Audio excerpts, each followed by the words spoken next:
Bonjour à tous. Nous allons démarrer parce que, nous tenons à démarrer à l'heure et nous avons beaucoup de choses à partager avec vous, donc sur cette heure qui va passer rapidement.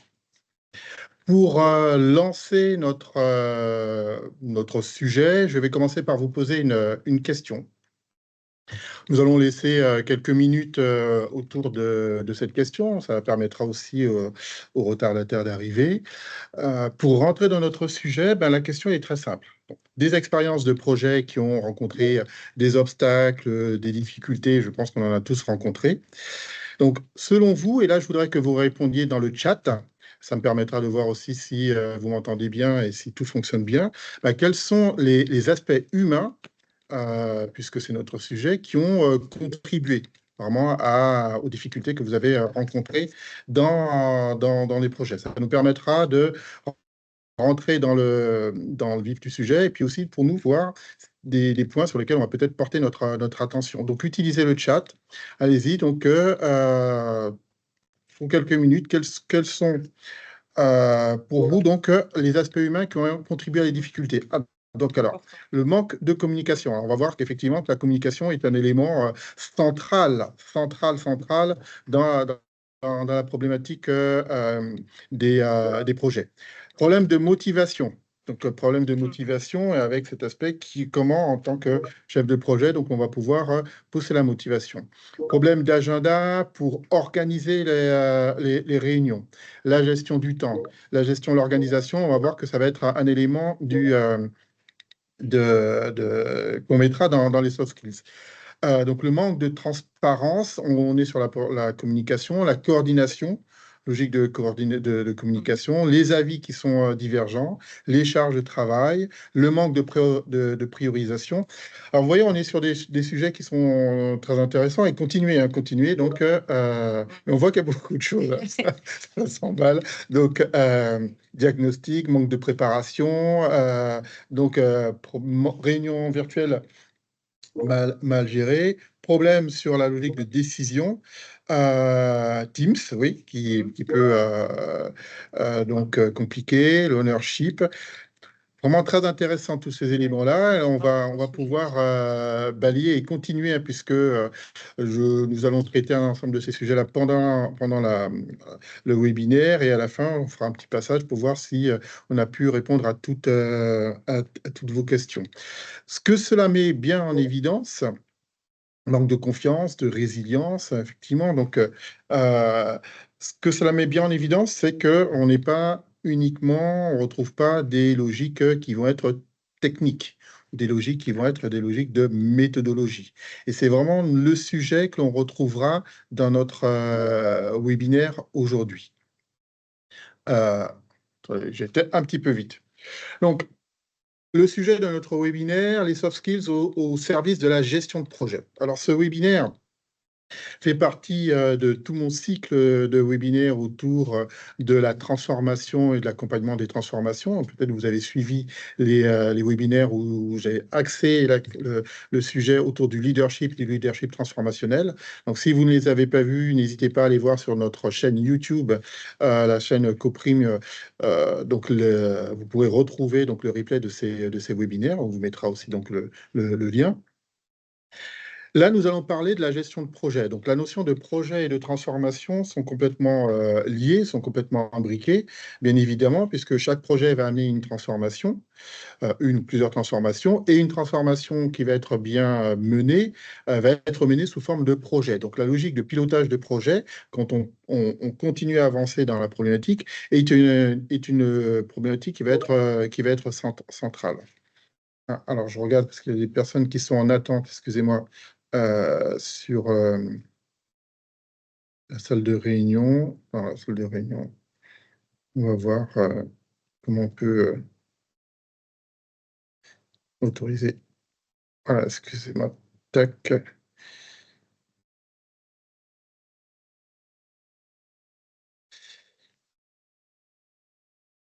Voilà. Voilà. Et voilà. Excusez-moi, petit ajustement technique. Donc, la gestion de projet, notre sujet va être donc la gestion de projet, le projet de transfo, projet d'une manière toute générale, et mettre l'accent sur un point que vous avez déjà mentionné par rapport à ma question précédente, c'est que il y a la logique méthode, outil, qui va être une logique importante, mais ça ne suffit pas. Ce qu'on va appeler les soft skills vont être des éléments qui vont être fondamentaux pour la réussite des projets. Donc, c'est notre sujet. Dans ce webinaire, alors nous avons qu'une heure, donc nous allons passer en revue quelques points clés au niveau de l'importance des soft skills et la manière d'aborder les soft skills, de les prendre en compte. Et bien sûr, donc après, vous allez avoir à la fin du webinaire une logique de questions, une partie questions-réponses. On va essayer de répondre au maximum à vos questions. Et dans les jours, semaines qui viennent, eh bien, donc nous allons être à votre disposition pour creuser et pour aller plus dans le détail et dans votre problématique et comment notre approche peut vous accompagner dans votre problématique. Alors, sur ce webinaire, et pour être à la fois plus complet et complètement pratico-pratique, eh bien, donc nous allons être deux et donc je vais déjà te passer la main à Ouria pour te présenter. Merci Voilà. Eugène. Donc, je suis Ouria Ben Saadi. Donc, j'occupe le poste de consultante senior chez Coprime. J'ai donc une expérience et une expertise en gestion de projet. Et d'ailleurs, mon parcours d'une trentaine d'années m'a permis de développer autant la partie méthodologique, hein, on va parler des méthodes agiles ou de gestion plus traditionnelle, mais aussi l'aspect outil. Bien entendu, en parallèle, j'ai pu aussi acquérir une maîtrise approfondie de tous les processus qui sont satellites à ce que moi j'appelle la gestion d'un projet, qui peuvent être la gestion de la planification et de la performance, qui peuvent être la gestion budgétaire, la gestion des risques. Voilà, je ne vais pas tous les citer, mais c'est un peu pour vous présenter un petit peu mon expertise. Ce que je vous propose, c'est de vous retrouver plus tard dans le webinaire, justement pour partager avec vous des cas de projets que j'ai menés durant ces années, hein, puisque j'ai pu être chef de projet et directrice de projet dans certaines expériences que j'ai eues dans certaines sociétés. Et donc, nous partagerons ensemble les cas pratiques sur lesquels Eugène pourra justement nous aider et voir comment traiter tout ce qui a trait justement aux soft skills pour mener à bien un projet. Donc, écoutez, je vous dis à tout à l'heure. Non, pas longtemps. Donc, Oui, oui. effectivement, donc, Ouria, donc, pour la partie expertise sur toute la partie gestion de projet. Donc moi, Eugène, d'une manière générale, pour me présenter très très rapidement, j'ai en charge chez Coprime la business unit que l'on appelle transformation, qui va gérer tous les aspects humains des transformations et des projets. Ça fait un ensemble d'années que je suis sur le sujet de l'accompagnement humain, en m'appuyant sur différents outils comme les neurosciences, comme tous les outils psychologiques. Donc, vous pourrez avoir beaucoup d'éléments en voyant les autres webinaires sur lesquels je suis intervenu. Quelques mots simplement sur notre positionnement et nos actions et que la manière dont nous pouvons accompagner. Donc la BU Transformation, le pôle d'expertise transformation, va être focalisé sur comment accompagner les humains dans la logique de projet de transformation, et en particulier en mettant le focus sur le développement du leadership et de la performance managériale. Et ça va être le sujet aujourd'hui. Nous allons parler des soft skills et vraiment zoomer sur les soft skills qui vont être importants et nécessaires pour le pilotage en tant que chef de projet ou en tant que manager.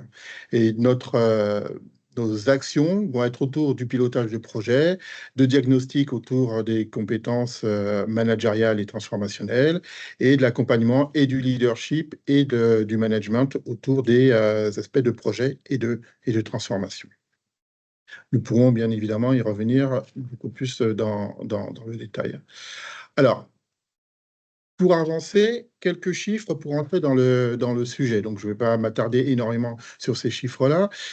Ce qu'il faut savoir, c'est qu'il n'y a pas de chiffres, je dirais, standards ou officiels autour de l'importance des soft skills dans le pilotage des projets et dans la gestion de projets, puisque nous sommes dans une science dite molle, donc qui va être difficile certaines fois à appréhender, ce qui n'empêche pas de pouvoir mettre des outils et des, excusez-moi, je regardais une question, je répondrai à la fin. Donc, des outils et des outils de mesure, nous en parlerons tout à l'heure. Maintenant, il y a quand même quelques études, ou en tout cas quelques analyses qui mettent en évidence des éléments clés. Hein, donc, par exemple, on a donc, le rapport Chaos Rapport, là, donc de Standish Group, on part sur la base de 70% des projets informatiques, si on zoome sur ces projets qui échouent ou qui ne respectent pas les délais, hein, c'est un chiffre qu'on connaît bien. Et quand on zoome, on voit que les problèmes de communication, les problèmes de gestion des attentes, où d'ailleurs il y aura de l'écoute, de la communication, etc., donc représentent 50% de ces échecs. Le PMI, lui, a mis en évidence qu'une trentaine de 30% des projets échouent sur des problèmes de compétences en gestion de personnes, en communication. McKinsey, lui aussi, est sur des chiffres de ce type-là, 35%, donc autour des problèmes de communication et de gestion d'équipe. Donc, on voit que cette notion humaine que l'on met derrière la notion de soft skills va être fondamentale et va être sur une part importante du succès ou pas des différents projets informatiques, projets de transfo, quelle que soit la notion de projet.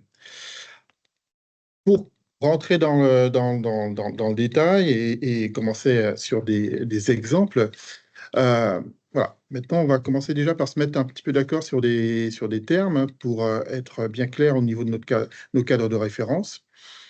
On parle de hard skills, on parle de soft skills, on parle même maintenant aussi d'out skills. Donc, si on zoome sur hard skills et soft skills, donc les hard skills, ça va être donc les compétences techniques, le savoir-faire, les compétences techniques, les compétences mesurables qui vont être spécifiques pour une fonction, pour un métier, par exemple. Les soft skills, eh bien donc là, on va plus parler de posture, on va plus parler de savoir-être, on va plus parler donc d'éléments qui vont être comportementaux. Et là où c'est intéressant dans cette petite définition, et gardez-la bien en tête, parce que nous allons y revenir, c'est que les soft skills, ce sont donc les qualités humaines qui vont influencer sur la manière dont vous allez pouvoir mettre en œuvre le savoir-faire. Donc le savoir-faire est un élément qui va être important, mais si on n'a pas les soft skills, les bons soft skills quelque part pour soutenir et pour accompagner cette mise en œuvre, là on rentre dans des logiques de difficulté. Donc j'ai bien aimé présenter ça de cette manière-là et vous avez vu que notre titre, il est sur la manière dont les soft skills vont s'appliquer ou en tout cas vont porter la logique de la gestion de projet dans notre cas. Donc, les soft skills vont être sous forme de grandes familles et donc la plupart, les principaux soft skills ou quelques exemples, et on va partager certains dans notre webinaire. L'intelligence émotionnelle, donc la capacité à gérer ses émotions. L'intelligence relationnelle, donc tout ce qui va concerner donc l'interaction, que ce soit interpersonnelle ou par rapport à un groupe. L'agilité, organisationnelle, cognitive, psychologique, hein, donc cette capacité à pouvoir s'adapter à l'évolution et au changement de l'environnement. Après, il y a d'autres choses, la créativité, la notion de négociation, gestion du temps, prise de décision, etc., etc., etc., quoi. Donc, alors, vous pouvez déjà oui, effectivement me poser des questions. Je vais quand même répondre à deux questions. Donc, alors, est-ce que nous allons partager donc, le slide deck? Ben oui, écoutez, donc, si vous êtes assidu, si vous restez jusqu'au bout, vous me posez les bonnes questions, ben, je vais vous envoyer donc les slides. De toute façon. Alors, les compétences au niveau de l'utilisation de l'IA font-elles partie des soft skills? Bien, c'est là que on va intégrer une autre notion ces derniers temps qu'on appelle les out skills. Les out skills, c'est la manière dont on va pouvoir renforcer nos soft skills, ces qualités-là, avec je dirais donc des éléments extérieurs, ou en tout cas donc avec des éléments qui vont être en soutien. L'IA, on va considérer que l'IA est une hard skills, c'est-à-dire que l'IA, ça va être donc quelque chose, donc un outil, une approche qui va pouvoir booster, porter ou en tout cas amplifier la logique des soft skills. Donc l'IA en tant que telle n'est pas un soft skills. L'IA est un élément qui va être au service des soft skills et c'est pour ça qu'on appelle ça des hard skills. Voilà, on pourra y revenir, mais pour déjà répondre à vos questions. Toutes les soft skills ne sont pas facilement cumulables. Non, la logique de soft skills, et ça va faire partie quelque part d'une méga soft skill, ça va être aussi la capacité à activer les bons soft skills par rapport à la situation et par rapport donc à l'environnement. Donc après, il va y avoir des soft skills pas forcément toujours cumulables, sans doute. Après, gardez bien ou précisez peut-être dans une question, puis on pourra y revenir sur des logiques de soft skills qui seront cumulables ou pas. Donc, je note les questions et puis je reviendrai après par la suite sur ça pour pouvoir avancer. Parce que donc là, ce que l'on voulait sur ce webinaire aussi, c'est être dans du concret. Et donc c'est pour ça que que Ouria, donc je vais passer la main à Ouria, et là nous allons examiner ensemble deux cas de figure, enfin deux exemples concrets, et voir donc avoir des pistes pour pouvoir travailler sur ça. Je te laisse la main, Ouria. Merci Eugène. Donc effectivement, comme Eugène l'a dit, on va vous présenter deux cas concrets qui m'ont semblé. Alors effectivement, je les ai choisis à travers une multitude de cas, mais vraiment ces deux-là étaient très pertinents pour justement dans le cadre du webinaire d'aujourd'hui. Donc le premier cas, on va parler d'un projet de déploiement d'une solution comptable. Donc on sait tous que le délai, c'est vraiment quelque chose dans tous les projets qu'il faut au maximum respecter. Mais pourquoi j'ai choisi ce cas? Parce que le respect de la date de déploiement était vraiment, vraiment crucial, alors pour plusieurs aspects, et vous allez tout de suite comprendre pourquoi. Parce que d'une part, pour garantir la continuité des opérations financières et la conformité aux obligations légales, pardon. Donc, vous imaginez bien que dans ce cadre-là, un retard pouvait non seulement entraîner des déséquilibres dans les processus comptables, affecter la production des rapports financiers et, dans le pire des cas, compromettre aussi la confiance des parties prenantes. Donc, on a eu donc, par rapport à ce cas-là, la problématique suivante. Donc, nous avions une ressource qui était en charge du développement, qui était vraiment le cœur du développement dont nous avions besoin. Et en fait, cette ressource était un développeur qui était présent déjà dans la société depuis une dizaine d'années, mais qui ne s'impliquait pas suffisamment dans le projet. Alors, comment ça se manifestait? Ça se manifestait par le fait de toujours de laisser traîner les choses, de donner des dates, mais de ne pas les respecter, à chaque fois de faire des points projets et de dire, bah oui, non, mais ça sera demain, ou alors j'ai rencontré une difficulté. Donc, on était tout le temps, en fait, dans ce même schéma où on voyait que le retard commençait à s'accumuler, s'accumuler.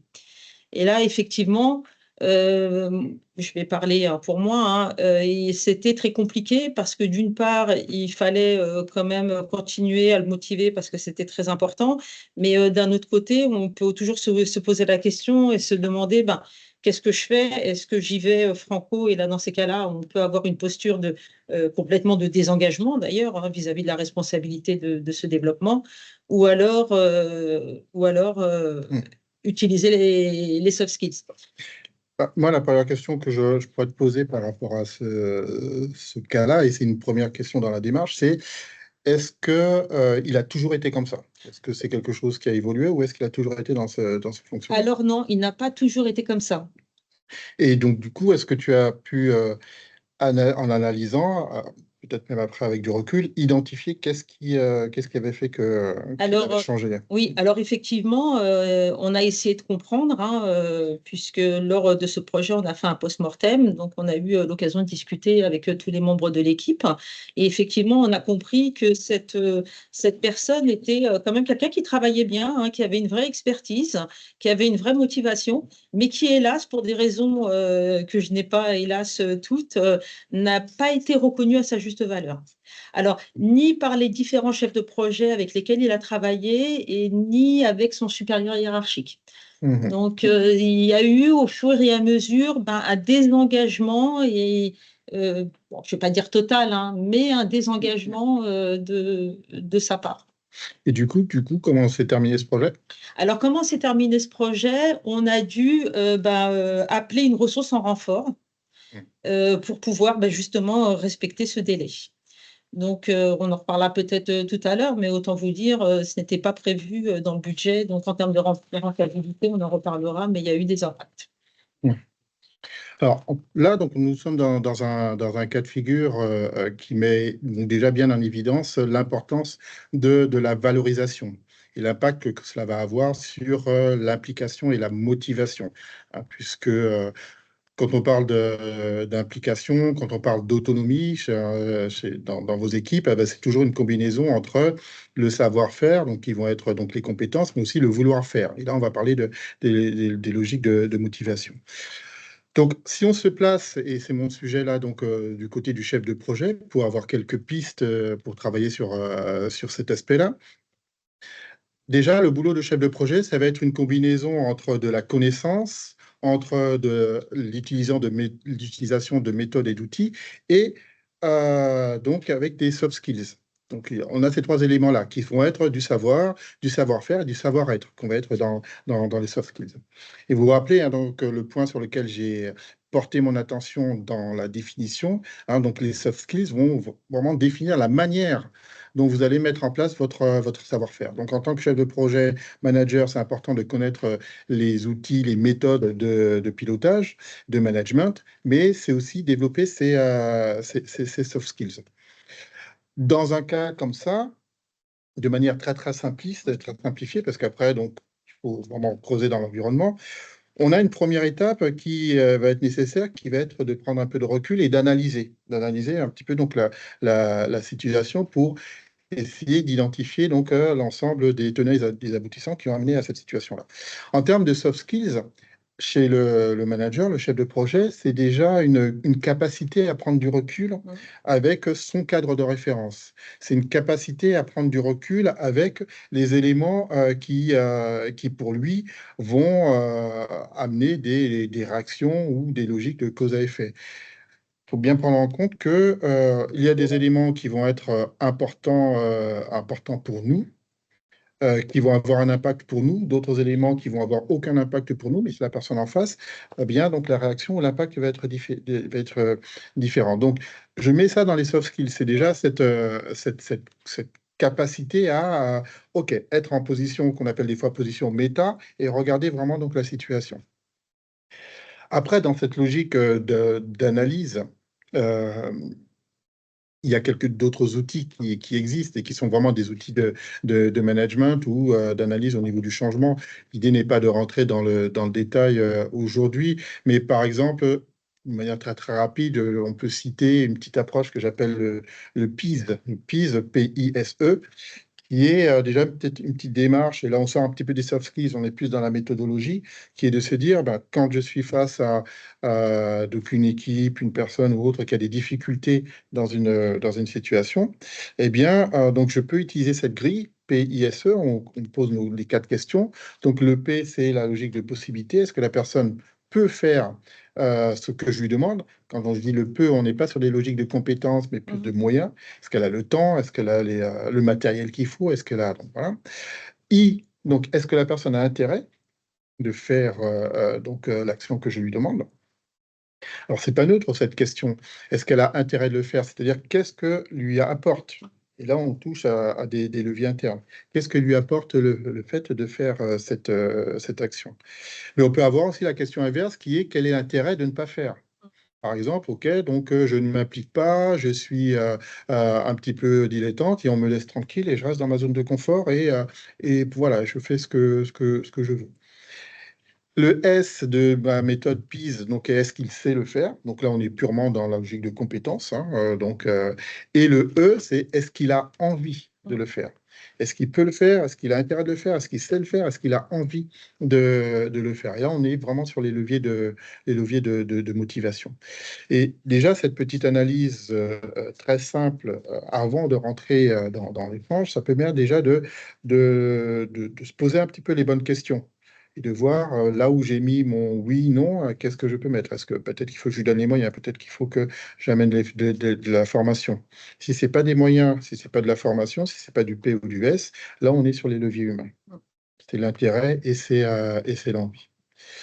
Et donc là, après, dans la démarche, la suite va être bien évidemment d'être dans une logique d'entretien avec cette personne. Et très rapidement, donc on sait que dans le management, plus je laisse traîner les choses, plus après, donc les choses vont s'engrammer, plus ça va être compliqué. Donc c'est un entretien, c'est un échange avec cette personne, déjà pour avoir sa vision, son point de vue et pour compléter un petit peu la perception que nous, on a pu avoir avec notre cadre, notre regard, notre cadre de référence. Et cet entretien, vous allez avoir, il va y avoir trois objectifs. C'est un, c'est de clarifier les attentes et les impacts. Encore une fois, c'est pas parce que l'importance, les attentes, les impacts donc sont clairs pour moi en tant que chef de projet ou de manager que c'est clair pour les équipes, pour les personnes. Donc là, c'est des logiques de communication pour bien se méfier de points clés. Moi, je dis toujours qu'en communication, le plus grand piège, ce sont les évidences. Les choses qui sont évidentes pour moi ne sont pas forcément évidentes pour l'autre. Donc, l'objectif de cet échange avec cette personne, c'est un, je clarifie donc les attentes, les besoins, les enjeux. Deux, je crée l'engagement personnel. Donc, c'est comment je fais avec lui le lien entre donc, le projet et ses besoins et ses attentes. Et je co-construis donc un plan d'amélioration. Là, ce qui va être important, c'est de bien être en lien avec les ressorts de motivation. Pareil, donc sans rentrer dans le détail, mais déjà sur la motivation, on a un principe simple de savoir, c'est qu'on parle de motivation intrinsèque, motivation extrinsèque. Donc la motivation intrinsèque, ce sont des choses qui vont venir de moi, de la personne, enfin en tout cas de l'intérieur de la personne, qui vont aller nourrir ses besoins internes. Donc on mettra la curiosité, on mettra le sentiment de développement personnel, on mettra le sentiment de réalisation, par exemple. Donc, la motivation extrinsèque, ils vont être donc les éléments extérieurs qui sont des sources de motivation. Quand on parle de primes, de valorisation salariale, c'est la motivation extrinsèque. Mais quand on parle aussi de valorisation, donc de faire du feedback, d'accompagner, c'est de la motivation extrinsèque. Donc, et bien avoir en tête donc ces leviers-là. Il y a plein d'autres leviers autour des motivations, on en reparlera sans doute. En neurosciences, puisque bon, comme vous savez, comme tu sais, donc ça fait partie donc, des outils qu'on utilise beaucoup. Eh bien, on va parler du circuit de la récompense qui va aller générer certains neurotransmetteurs, dopamine, non pas dopamine justement, donc si, dopamine et sérotonine, et du circuit de la menace qui va lui aller générer de l'adrénaline et du cortisol. Donc, ils sont deux leviers, mais qu'il faut savoir utiliser de manière efficace. Donc, je m'arrête là parce que sur l'aspect motivation, je pourrais parler pendant des heures. Si on parle de la démarche, j'analyse, je fais un entretien donc avec cette personne et puis donc je mets en place après donc un suivi régulier. Et en termes de soft skills, quels sont les soft skills que je vais pouvoir, sur lesquels je vais devoir m'appuyer et voir que je vais devoir développer. Donc, on a de toutes les façons donc des logiques autour de la communication. Et quand on parle de la communication, donc c'est l'écoute active. Donc, c'est savoir vraiment donc écouter donc la personne en face de nous. C'est pas si simple que ça de vraiment écouter. C'est derrière, on mettra aussi l'empathie qu'on ne va pas mélanger, enfin confondre avec la sympathie. Hein. Donc, un petit rappel pour tout le monde, l'empathie, ça va être cette capacité à percevoir et à comprendre donc l'émotion, l'état de l'autre et lui montrer qu'on comprend. Quand on rentre dans la sympathie, c'est au-delà de comprendre l'état de l'autre, c'est qu'on va le vivre aussi. On va rentrer dans ça. Et c'est là où on peut avoir un problème de recul, d'objectivité, etc. Donc, c'est une soft skill importante, donc savoir juste être dans l'empathie et pas basculer dans la sympathie. Donc, on retrouvera l'intelligence émotionnelle, on en reparlera sans doute, hein, qui va être cette capacité à comprendre les émotions, ses propres émotions et les émotions de l'autre. On retrouvera le leadership transformationnel, qui va être cette capacité à donner du sens et donc à pouvoir embarquer donc, les personnes donc, autour d'une vision, autour d'un objectif. Donc, il y aurait beaucoup de choses à dire, mais ce que je veux vraiment mettre en évidence, c'est que on parle des soft skills, mais les soft skills ne sont pas de manière isolée qu'une solution. La solution, c'est comment, en tant que manager, j'articule donc mes leviers managériaux et les leviers humains qui sont les soft skills. Et donc, les soft skills vont toujours être au service de méthodes et d'outils de management. Et on voit bien que la communication est un élément qui est fondamental, qui est en bas, qui est le socle de tout. On va passer peut-être à ton deuxième exemple parce que Oui, le temps passe. le temps passe et il faut que tu m'arrêtes parce que tu me connais. Tu Merci, me connais quand je suis parti. Alors, donc on va prendre un deuxième cas que j'ai trouvé vraiment très intéressant et je vais vous expliquer tout de suite pourquoi. Donc, c'était dans le cadre de l'acquisition d'une nouvelle entité dans une société. Il y avait la refonte du système RH. Donc, ça impliquait plusieurs contraintes. Donc, il y avait effectivement la gestion du changement. Effectivement, les employés doivent s'adapter à nouveaux outils et processus. Et ça peut créer aussi de la résistance. Mais là, ce ne sera pas notre cas. Nous, dans notre cas, c'était la migration de données qui était vraiment un défi technique, mais très, très important. Parce qu'il fallait garantir la compatibilité, l'intégrité des informations transférées, etc., etc. Donc, je vous amène à ma problématique. Et là, ce qui est intéressant dans ce cas-là, c'est que la problématique se situait entre deux ressources. Pardon, je pensais que tu allais me poser une question. Non, non, pas tout de suite. Pas tout de suite. Donc, les deux ressources avaient donc une forte expertise donc dans ce défi technique, comme je vous l'ai expliqué. Mais le problème, c'est que elles ne voulaient pas travailler ensemble. Alors, c'était un peu compliqué parce que ils n'étaient pas d'accord sur le fait que, alors comment vous expliquer clairement, il y avait comme une problématique d'ego en fait entre les deux parce qu'ils étaient tous les deux vraiment très, très experts, mais ne voulaient pas reconnaître l'expertise de l'autre.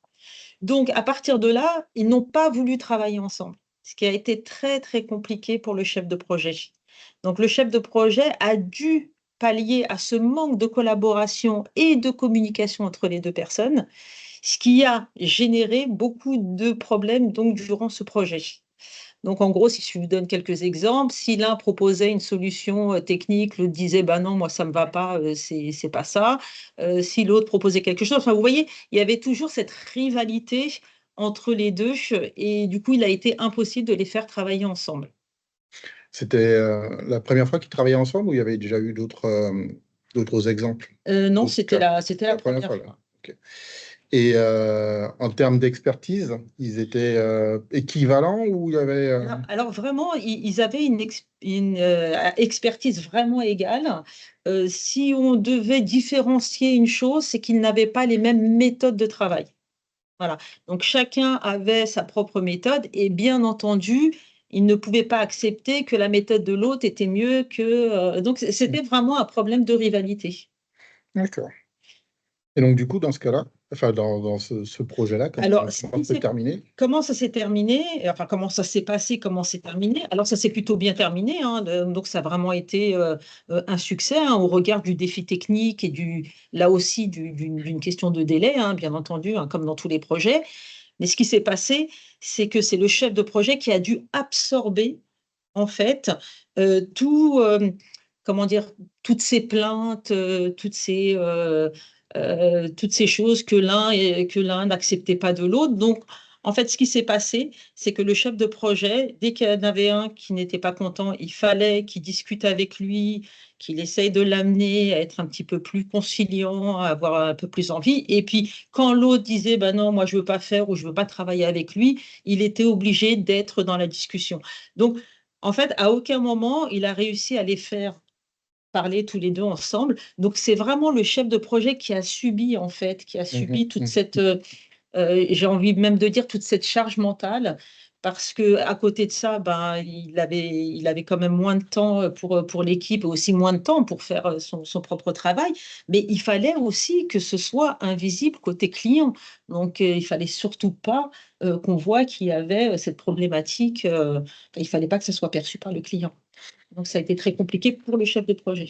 En l'occurrence. Ce que ça met bien en évidence, cela, et c'est pour ça que cet exemple est intéressant, et même Mm. le premier exemple, hein, puisque dans les deux cas de figure, les projets, quelque part, sont arrivés à leur terme, c'est Oui, que l'absence ou les problématiques de soft skills vont pas forcément générer directement un échec, mais par contre, vont amener des complications, vont amener dans le premier cas le fait de mettre une autre ressource.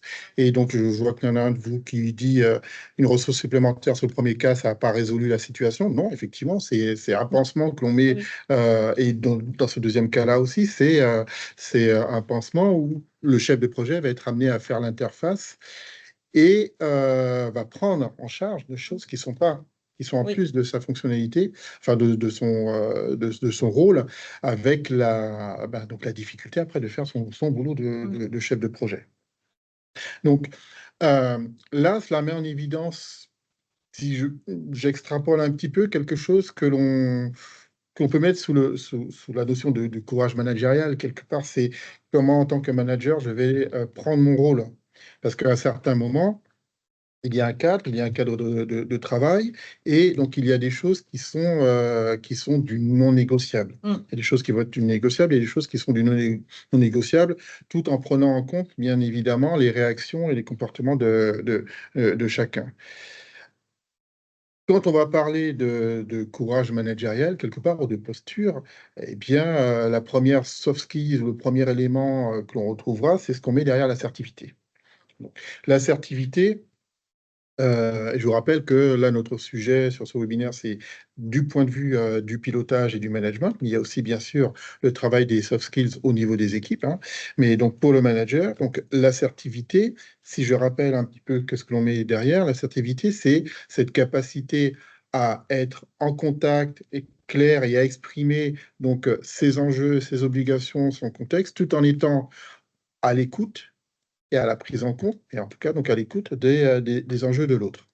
L'assertivité part d'un principe qui est que lorsque l'on est face à une situation où l'on va être en désaccord donc avec une personne ou un groupe, eh bien, on peut être dans une posture agressive, et donc là, on rentre dans une logique conflictuelle.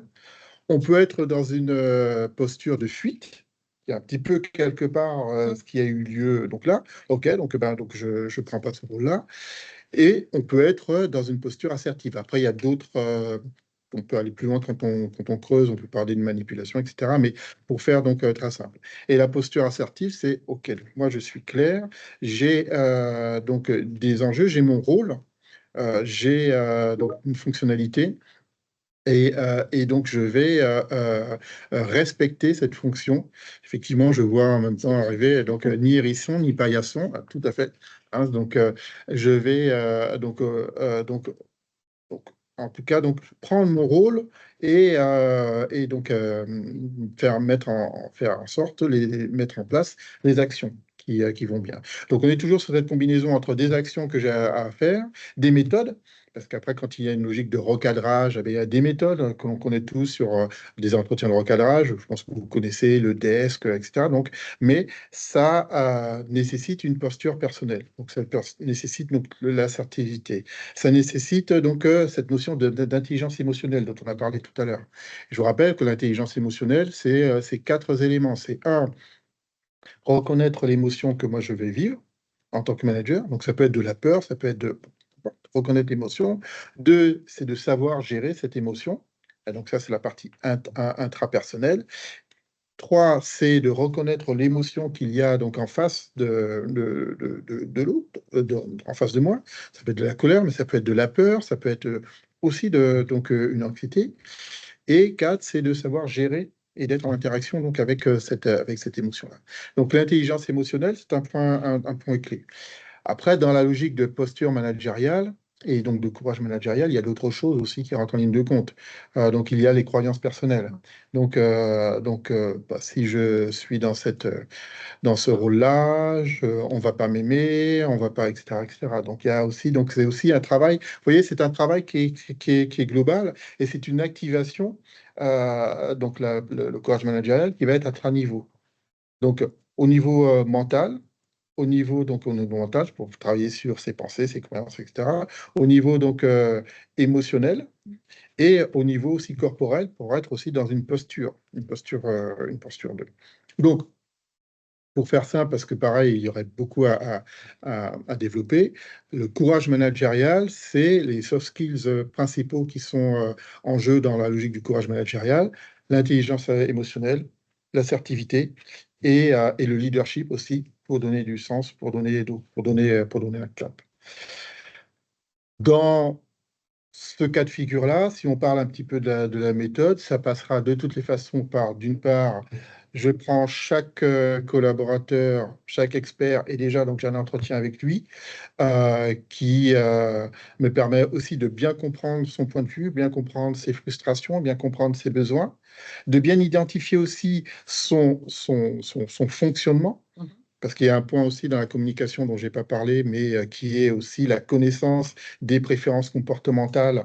Il y a différents outils sur ça pour pouvoir adapter sa communication à. Donc comprendre aussi donc, les leviers motivationnels qui sont présents chez lui. Parce que tu sais, sur la logique de motivation, il y a des grands leviers dont on peut parler qui sont le besoin de reconnaissance, qui sont et la reconnaissance, ça va prendre différentes formes, qui sont le besoin de sens, donc que son action ait un sens, le sens qu'on va donner donc à son action, qui sont le besoin d'autonomie. Donc, on va être plus ou moins, mais ça va être plus ou moins chez chacun un levier, donc ce besoin d'autonomie et de flexibilité dans son activité.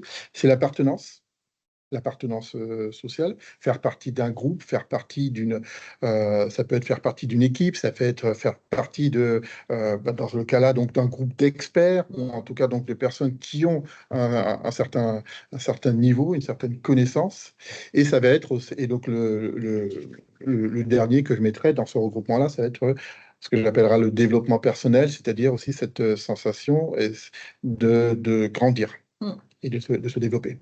Donc chacun, on va avoir des leviers qui vont être différents. Donc c'est aussi être, en termes de soft skills, dans la logique d'assertivité, mais aussi donc d'écoute active pour pouvoir percevoir ça. Et ensuite, après, donc il y a dans la démarche, je regarde l'heure dans la démarche, il y a le fait de les réunir tous les deux et d'être dans une logique à la fois de médiation, mais aussi dans une logique où l'on va positionner et donner donc le cadre. Voilà. Et là, on est dans son rôle de manager, et là, on est vraiment dans la logique de l'assertivité derrière. On peut être dans une logique de gestion de conflit, on est sur des éléments qui vont être liés donc aux capacités de communication, on revient sur l'aspect communication, d'empathie, enfin tout ce que l'on a vu, mais travailler donc avec les deux personnes, ça va être comme objectif de reclarifier donc le sens et les refocuser sur, je ne sais pas si ça se dit refocuser, mais bon, sur l'objectif commun. Voilà, donc il y a donc on ne peut pas avancer sur une situation comme ça sans que l'on ait déjà défini donc un sens commun, un objectif commun. D'accord. Et c'est de structurer les rôles et les responsabilités avec tout ce travail où chacun va pouvoir retrouver un peu son compte quelque part par rapport au levier de motivation qu'on a identifié. Et puis, donc, c'est de co-construire après donc, la suite, le suivi, l'avancement.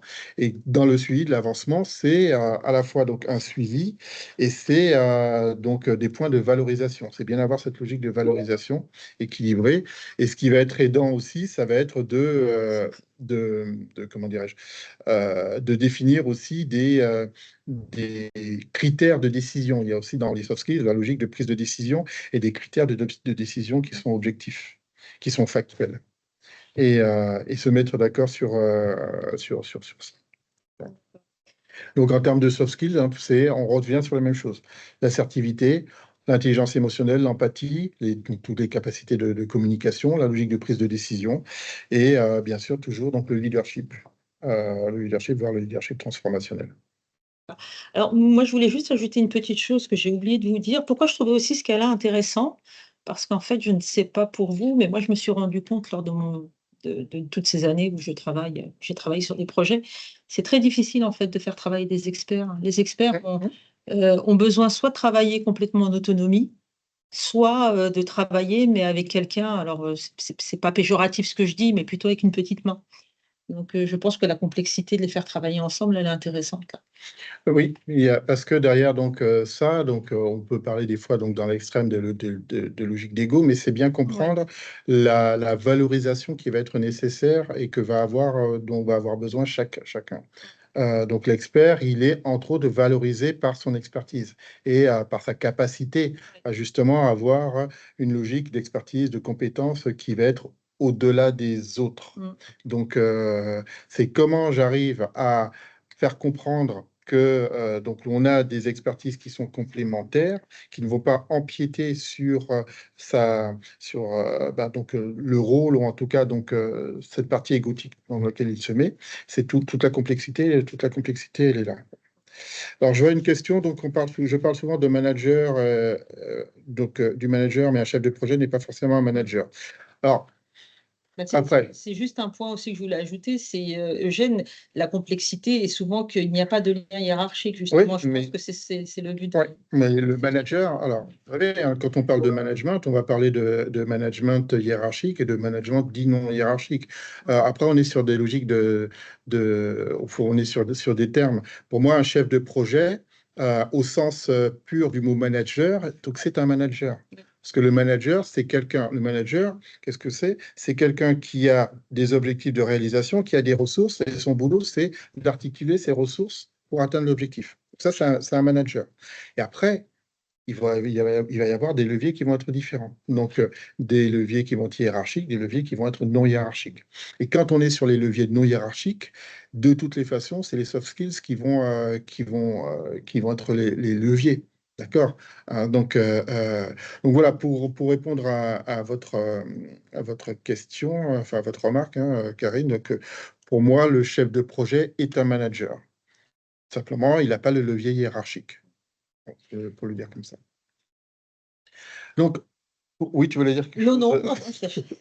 Ou tu voulais me Il y a dire? beaucoup de choses à dire. Oui, il y a beaucoup de choses à dire. Ouais, Donc, le temps. c'est pour ça que ce webinaire, c'est Le vraiment temps. une Ouais. introduction sur le sujet. Et vraiment, vous voyez, on sera vraiment ravis d'aller un petit peu plus loin et de creuser en fonction de vos questions précises et de vos contextes. Donc, pour résumer, pour résumer, donc les grandes familles de soft skills qui sont, à mon sens, à notre sens, importantes pour un chef de projet et pour un manager. J'ai mis cette petite phrase-là sous la photo que j'aime bien dire. Hein, c'est voilà, les process structures, les méthodes du bon idée, mais qu'est-ce qui va mettre en mouvement, qu'est-ce qui va faire avancer, qu'est-ce qui va donner du sens, ce sont les soft skills. D'accord. Et donc, c'est une combinaison de l'ensemble. Pas l'un ou l'autre, c'est une combinaison de l'ensemble. Quand on travaille avec des chefs de projet, des managers, ou en tout cas les axes de renforcement à ce niveau-là sont autour des aspects de communication. Donc, c'est vraiment donc, la base. Donc, c'est l'assertivité, c'est l'écoute active, c'est la façon de donner du feedback, c'est la compréhension des différences, des principes comportementaux, ce qu'on met des fois dans les logiques de type de personnalité. C'est le leadership transformationnel, donc c'est inspirer et mobiliser dans la transformation, dans des contextes complexes, dans les projets. Et je vous invite à revisionner donc les webinaires, les 2 derniers webinaires que nous avons donnés sur justement la logique du leadership transformationnel. C'est la gestion émotionnelle. Donc, ce qu'on va mettre derrière l'intelligence émotionnelle, la gestion émotionnelle, la gestion du stress, sa résilience, la capacité à rester calme, à gérer. Donc, c'est pas se couper les émotions. L'intelligence émotionnelle, c'est pas je me coupe des émotions. L'intelligence émotionnelle, c'est je gère de manière efficace l'émotion que je vis par rapport au contexte. C'est de l'adaptabilité, l'agilité cognitive, l'agilité psychologique, hein, donc cette capacité à évoluer donc, et à s'adapter donc, à l'environnement et au changement de l'environnement. Et c'est la résolution de problèmes. La résolution de problèmes et la prise de décision. C'est comment gérer donc des situations complexes et c'est comment être aussi dans je sors de mon cadre de référence et donc dans la créativité. Là, j'ai beaucoup axé sur la logique personnelle. Il y a dans les soft skills des choses qui vont être reliées donc à l'interpersonnel encore plus que ça. Il y a des choses, on n'a pas eu d'exemple dans ce type-là parce que faute de temps, mais il y a aussi donc les logiques collectives. Hein, parce que donc il y a la dynamique et les fonctionnements individuels et il y a les dynamiques et les fonctionnements collectifs qui vont qui vont nécessiter aussi des soft skills particuliers. Pour résumer, ou en tout cas donner un petit peu donc une logique d'étape de réflexion hein, sur la manière de prendre en compte ça, euh, si je dois vous donner une petite démarche, un petit peu axe de réflexion, c'est de prendre un petit peu de recul et puis c'est d'analyser un petit peu les besoins en soft skills. C'est à différents niveaux. C'est par rapport à eh bien, ce que vous percevez dans vos équipes, dans vos managers, dans vos équipes en termes de maîtrise des soft skills. Et c'est aussi par rapport à certains projets, ben, il va y avoir des soft skills qui vont être plus importants parce qu'il va y avoir besoin de plus de prises de décision, il va y avoir une gestion du stress qui va être plus importante, etc., etc. Donc, un diagnostic des soft skills, et ça fait partie, en même temps, donc, j'explique un petit peu comment nous fonctionnons, ça fait partie aussi des actions que nous menons. Un diagnostic de soft skills donc, est un élément qui donne une base de travail. Et de là, ensuite, on va mettre en place des actions de formation, des actions d'accompagnement. Donc, accompagner, former aux soft skills, à la manière dont on va utiliser les soft skills dans son rôle de manager ou de chef de projet. De toute façon, toutes nos formations, il y a ce volet soft skills parce que vous avez vu que l'idée, c'est que les soft skills vont porter le savoir-faire. Donc, on ne peut pas se former qu'au savoir-faire. C'est savoir-faire et savoir-être des formations, des ateliers, des éléments d'accompagnement individuel comme du coaching, des sensibilisations. Donc, ça fait partie aussi des actions que nous pouvons faire aussi. Donc venir sensibiliser sous forme d'un atelier, d'un séminaire, d'une conférence, d'un webinaire comme on est en train de le faire. Et c'est très bien d'être formé, mais c'est aussi comment je vais intégrer cela. Donc, et c'est intégrer les soft skills dans le quotidien. Et c'est intégrer les soft skills dans des routines. Ça ne sert à rien de travailler sur du savoir-faire, du savoir-être si on n'intègre pas dans des routines. Donc, c'est qu'est-ce que je vais mettre en place comme routine pour pouvoir travailler sur ça. Et dans mon environnement, comment tout ça peut être aussi valorisé. Et puis, donc, bien sûr, mesuré. Hein, donc, puisque donc, on ne peut pas évoluer sur quelque chose sans qu'il y ait donc une logique de mesure. Donc ça, voilà, ça c'est les étapes, en tout cas la démarche que donc nous on va préconiser pour pouvoir travailler sur les soft skills et sur lesquels bien sûr donc on peut. Et d'ailleurs, oui, ce que je disais à Eugène, j'ai remarqué qu'on demande maintenant même des soft skills sur des propositions de poste. On voit que maintenant c'est indiqué. On a vraiment une partie et là on sent tout l'intérêt de les avoir ou pas, en fonction du poste. On est dans un environnement complexe. Alors, je ne vais pas revenir sur le VUCA ou le VICA, donc, ou le BANO aussi dont on parle maintenant, donc, mais qui montre bien qu'on est dans un environnement qui a une complexité. Et on sait que les outils et les méthodes ne font pas suffire à gérer cette complexité. Et donc le fonctionnement humain avec le télétravail, avec les nouvelles générations, etc., a amené encore une source de complexité. Et donc ça, il n'y a que les soft skills et le développement des soft skills, parce que toute la partie technique, méthodo, ça s'acquiert facilement. Il y a l'intelligence artificielle qui vient pallier pas mal de choses, et là, on est dans l'humain et de la relation humaine. Alors, voilà, on va... oui, pardon, Ouais, je me permets parce que je trouve ça quand même intéressant. Enfin, j'ai essayé d'imaginer si dans le cas de ces deux projets, j'avais eu soit les outils, soit justement les soft skills nécessaires. Qu'est-ce que ça aurait changé quant à l'aboutissement de ces deux projets? En fait, dans le premier cas, ça aurait été un projet plus rentable, ce qui est quand même important, hein. On sait qu'on travaille tous, hein, l'argent, c'est un peu le nerf de la guerre. Et d'autre part, parce que je ne vous l'ai pas dit, mais ça aurait été le maintien de la ressource dans la société puisqu'elle a fini par partir. Donc voilà, donc perdre une expertise, c'est toujours une forme d'échec et c'est un peu dommage. Pour le cas 2, ça aurait été plus de disponibilité pour le chef de projet, lui vis-à-vis du reste de l'équipe, lui vis-à-vis de lui-même pour son travail aussi à fournir, et bien entendu pour son confort personnel en termes de stress. Et voilà, là, on est vraiment plus sur le côté humain. Sur le premier cas, on a un peu sur le côté économique et aussi sur le côté humain, mais on voit bien que, voilà, on voit bien les apports que ça peut avoir et l'importance que ça peut avoir. Donc voilà, moi, ce que je voulais dire sur les deux cas. Ouais, de toute façon, on voit bien, voilà, les soft skills, c'est pas que du confort, il y a une réalité économique derrière sur le fait de miser sur les soft skills. Alors, donc maintenant, je vous laisse la main Ouais. sur les 5-10 minutes, 5 minutes, hein, désolé, mais on a essayé de faire court et rapide, mais c'est pas notre fort. Alors, je regarde vos questions. Est-ce qu'il y a une liste normée officielle de soft skills ou peut-on qualifier de soft skills tout un tas d'aptitudes? Il n'y a pas de liste officielle, il y a des éléments que l'on classe très facilement dans la logique de soft skills. Et là, je vous ai donné une sorte de qualification sur ces éléments-là. Mais tout ce qui va être lié aux moteurs qui vont être dans notre comportement, à la fois dans notre logique intrapersonnelle, donc la manière dont on va soi-même se gérer dans notre logique interpersonnelle, on mettra donc cela dans la logique de soft skills. Et après, ces soft skills-là, on peut les mettre on peut les qualifier d'aptitudes après, puisqu'on parle bien des compétences à avoir ou à développer pour pouvoir être efficace au niveau des soft skills. Les soft skills sont-elles innées ou acquises et comment les développer? Alors, euh, on a toujours ce sujet-là de inné acquis.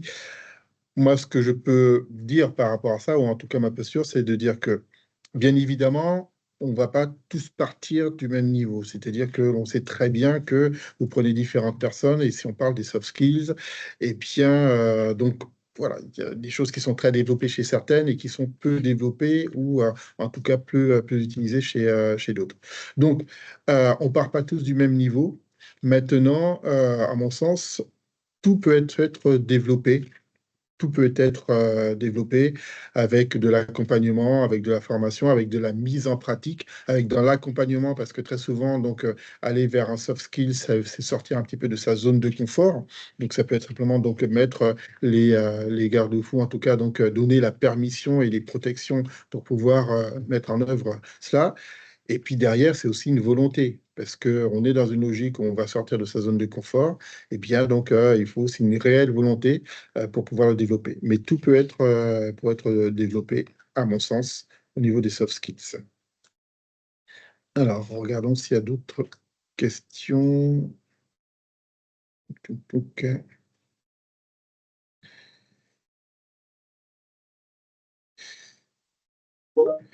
Alors, les out skills, est-ce qu'il y a d'autres exemples de out skills? La notion d'out skills, elle existe depuis un petit moment, mais on la met vraiment, on commence à vraiment en parler maintenant avec l'intelligence artificielle, mais on en parle maintenant parce que l'intelligence artificielle est de plus en plus présente.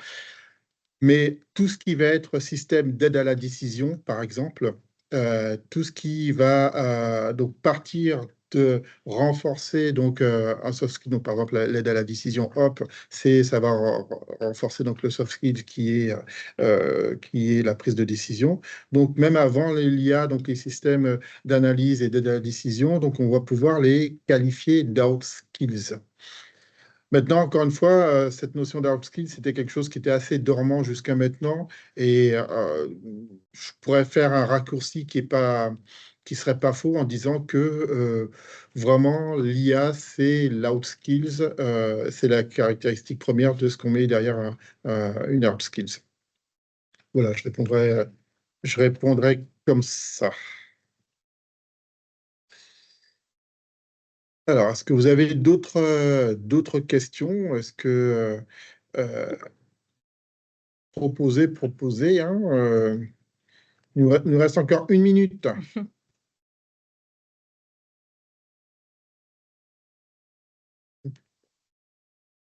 Tout est clair. Bien. En tout cas, nous vous remercions de votre présence, de votre écoute. Vous allez de toutes les façons recevoir un mail donc, avec le replay, avec les différents éléments donc, autour de ça. Et je mettrai aussi les slides pour que vous ayez donc des exemples, enfin donc un support. Nous sommes vraiment à votre disposition pour aller plus loin. Donc là, on est parti sur des exemples et des grandes généralités, entre guillemets, et pour rentrer dans le détail par rapport à vos situations, vos contextes et vos problématiques. L'idée de ce webinaire, c'était simplement introduire un peu le sujet. En tous les cas, moi, je tenais à vous dire merci pour votre participation et puis merci pour vos retours et vos remerciements. Merci beaucoup. Voilà. Merci, passez une bonne journée, Et prenez bon soin de vous appétit. et à bientôt et bon Merci. appétit, bien sûr.